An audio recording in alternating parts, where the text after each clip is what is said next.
We have to stop calling what's happening between Caitlin Clark and Angel Reese and between the Indiana Fever and the Chicago Sky. I've seen a lot of discourse that suggests that Caitlin Clark should, utilize her privilege and she should speak up and say something. And I want to just kind of break down why that concept, really allyship is what people are talking about in this instance. And in many instances where folks are like, be an ally, is more harmful than helpful. So I want you to kind of think about it through this lens. If folks are saying that Caitlin Clark should speak up and utilize her privilege and talk directly to the people who are being racist and hateful and mean, they are essentially saying that she is powerful enough to do something about it, whereas Angel Reese is not powerful enough to do anything about it. And that is a power dynamic that is especially hurtful and harmful for two people who are in the same exact role, right? If they were looking at this like an organization, they're doing the exact same work. They have, overcome whatever obstacles to get there and are essentially equals. And I think that perpetuating the power dynamic that keeps Caitlin Clark or anyone who is in a privileged group, keeping them in that position where the hierarchy says you are up here, but someone else is down here, I think that that's harmful. And I think the power lies with the WNBA because let's be clear. Sure, Caitlin could speak up and say something, but where's the accountability? Let's say that happens again. Caitlin Clark can't do anything to hold people accountable. And so what good does that do? I know it's performative at best. It's performative at best. And we're tired of performative things, right? I mean, isn't that what we keep saying? Like, we don't want the performative actions. We want like real systemic change. The WNBA is the one who does that. They are the ones who are responsible for the change that can say, hey, if we hear you as a fan and you are talking reckless, you're being mean, you are saying things that are racist, then we're gonna hold you accountable to that. You're gonna be, taken out of the game. You're not gonna be allowed to come back. All of those different things. That's what the WNBA can do. But Caitlin Clark can't do any of that.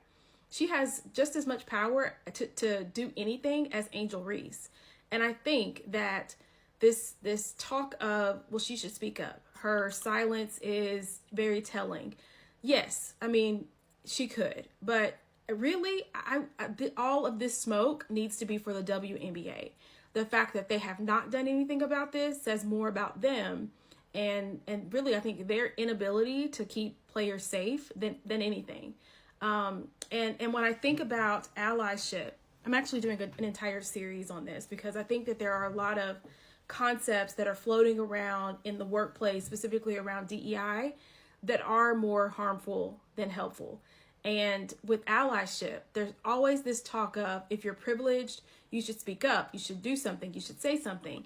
And most of the time, they aren't in a position to hold anyone accountable to doing anything.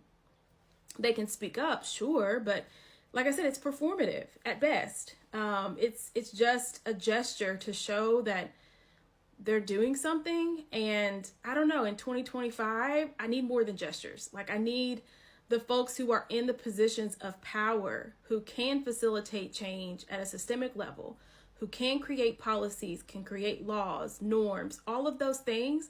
I need for them to take action.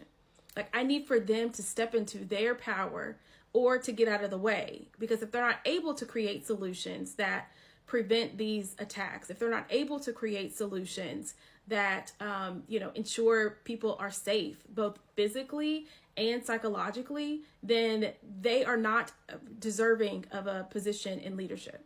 They are not deserving of a position in power. It needs to go to someone else, one who can recognize when there are threats against someone's physical and mental safety and emotional safety and all of those things, but also someone who knows what to do about it.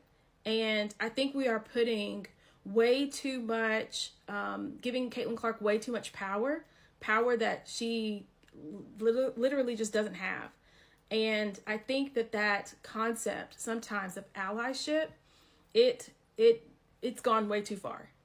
It's gone way too far, and I think there's an opportunity to scale it back, take it back to its original intent. You know, if I showed up and anyone put their body on the line to step in front of someone who was being unfairly targeted, then sure, that's an ally.